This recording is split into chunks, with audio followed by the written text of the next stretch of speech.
വയനാട്ടിലെ ലോക്സഭാ ഉപതെരഞ്ഞെടുപ്പും ചേലക്കര നിയമസഭാ ഉപതെരഞ്ഞെടുപ്പും കഴിഞ്ഞു. ഇനി കടുത്ത പോരാട്ട ഭൂമിയിലേക്കാണ് നേതാക്കളും പ്രവർത്തകരും കൊഴിഞ്ഞുപോയിക്കൊണ്ടിരിക്കുന്ന പാലക്കാട്ട് കോൺഗ്രസും പടലപ്പിണക്കങ്ങൾ ഒഴിഞ്ഞ് ഒന്ന് നേരെ ചൊവ്വേ രാഷ്ട്രീയം പറയാൻ കഴിയാത്ത BJPയും ഡോക്ടർ സരിൻ്റെ പ്രകടനത്തിൽ പുതിയ ആവേശവും ആത്മവിശ്വാസവും കൈമുതലാക്കി ഒന്നാം സ്ഥാനത്തെത്തുമെന്ന് ഉറപ്പിക്കുന്ന ഇടതുമുന്നണിയും പാലക്കാട് ഉപതെരഞ്ഞെടുപ്പ് ചൂട് കൊഴുപ്പിക്കുകയാണ്.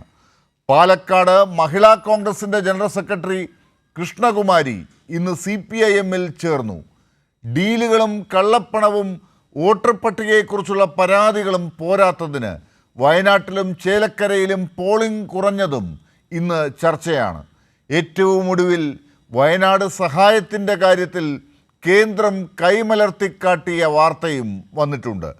പുറത്ത് എഴുതി തീരാത്ത ആത്മകഥ പ്രസിദ്ധീകരിക്കുന്നുവെന്ന് വാർത്ത കൊടുത്ത് EP പറയാത്ത കാര്യങ്ങൾ സരിനെതിരായി പറഞ്ഞ് മാധ്യമങ്ങൾ പറഞ്ഞ EP ജയരാജൻ ഇന്ന് പാലക്കാട് സരിന് വേണ്ടി പ്രസംഗിച്ചു. രാഹുൽ അപ്രസക്തമായോ? ഷാഫി മൗനത്തിലാണോ? കൃഷ്ണകുമാറിന് ചങ്കിടിപ്പാണോ? സരിൻ അത്ഭുതങ്ങൾ സൃഷ്ടിക്കുമോ? 5 നാളുകൾക്കപ്പുറം പാലക്കാട്